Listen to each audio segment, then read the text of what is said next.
From popular child actor, Playboy model, to appearing on a very popular interactive game. Join me in this episode of Rest in Peace as we pay tribute to Dana Plato. Till he returns or calls me home, here in the power of Christ I stand.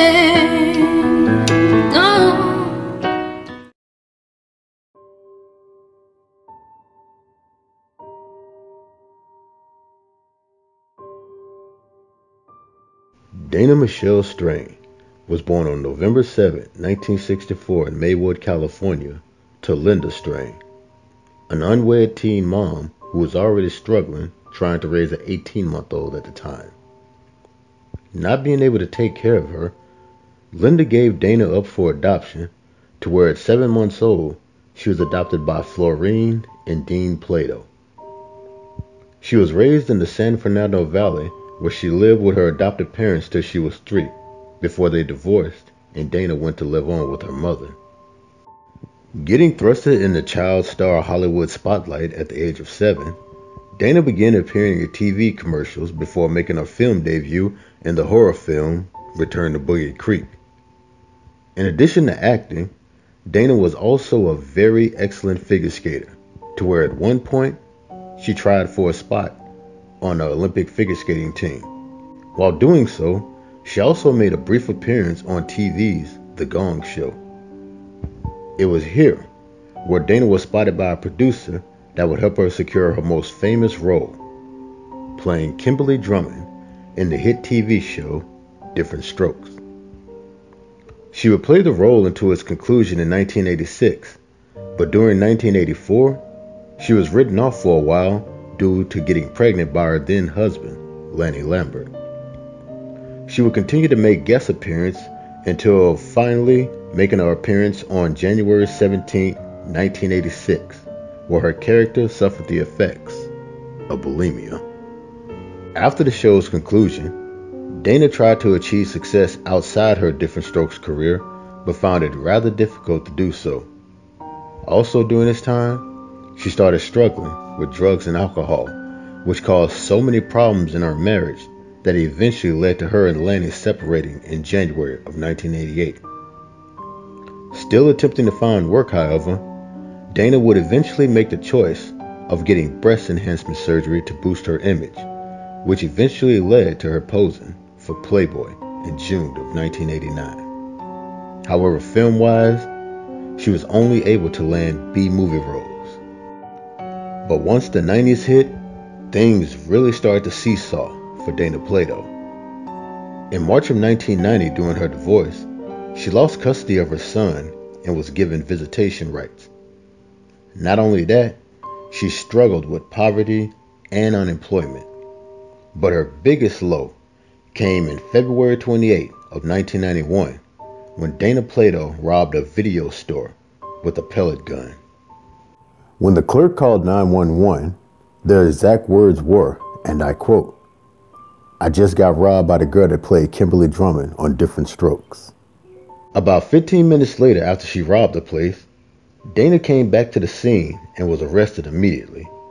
Her bail was set at $13,000, to which entertainer Wayne Newton posted, and Dana was put on probation for 5 years. The robbery made national headlines, which sparked a debate about troubled child stars, seeing as her other Different Stroke co-stars, Gary Coleman and Todd Bridges, were also going through troubles at the time. But in January of 1992, Dana would get arrested again, this time for forging a prescription for the drug diazepam. She went to jail for 30 days for violating her probation terms and was entered into a drug rehab program. However, 1992 wasn't all a bad year for Dana, for in October 15, 1992, Night Trap, an interactive movie video game for the Sega CD in which she portrayed the main character, was released. She would also star in a few film roles that would be considered in our time now softcore porn. One of them being the softcore drama Different Strokes, the story of Jack and Jill in jail, to which the title was changed as such in order to tie it to Dana Plato's past. Dana appeared nude in multiple scenes, all of which she explained in a 1999 interview she did on the Howard Stern show, to which she was heavily ridiculed by callers calling into the show as well as many other things. Unfortunately, this would be the last appearance Dana Plato would ever make.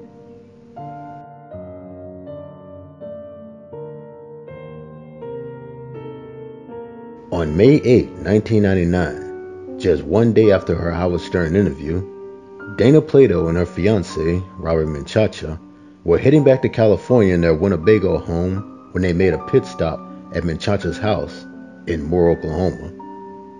During the visit, Dana went to lay down in the motorhome where later on, her fiancé found her unresponsive. 911 was called, but by the time they arrived, it was too late.